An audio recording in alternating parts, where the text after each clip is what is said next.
I fear to give life to a black boy and have to explain how easily it can be taken away. To tell him that people will stare, and around him they will feel like victims. To tell him to beware of the police, the people he was taught are supposed to protect him.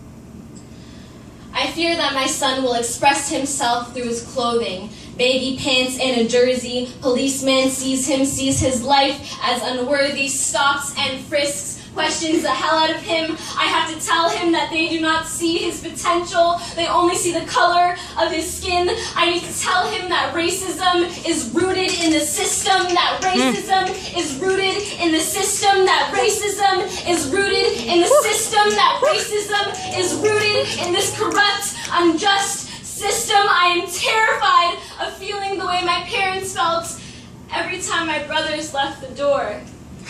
I fear to feel the way my parents feel every time they hear of a stolen life of another young black boy. I have to tell my son about the legal murders of Mike Brown, Trayvon Martin, Tamir Rice, Oscar Grant, Sean Bell, Jordan Davis, Timothy Russell, Irvin Jefferson, Jonathan Farrell, Alan Blooper, James Scott, Eric Garner, Derek Williams, Jermaine Carvey, a list that feels never ending. I am terrified to give life to someone who is a target in a world of racial profiling, born onto a conveyor belt of racism, active racists walking towards their destination, passive racists being pulled effortlessly like most of the nation. I want my son to be actively walking in the opposite direction, actively fighting against his oppression, positively influencing the brothers around him. I will teach my son self-love in a society that teaches him to hate him. I will teach my son to break free. He is more than the shackles and rusty chains of racism. He is more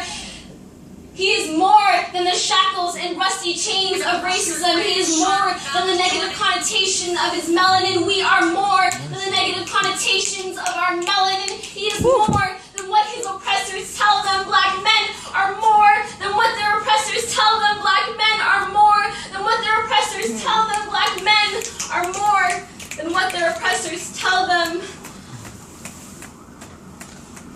It's okay. Okay.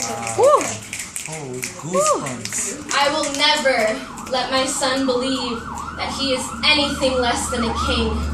I will never let my son want to be anywhere else than the skin he is in. And I will never let my son think that I won't use everything in my power to help and support him. However, I am terrified to have a son, knowing that I can't always be there to protect him because of the racism rooted in this corrupt, unjust system. Okay.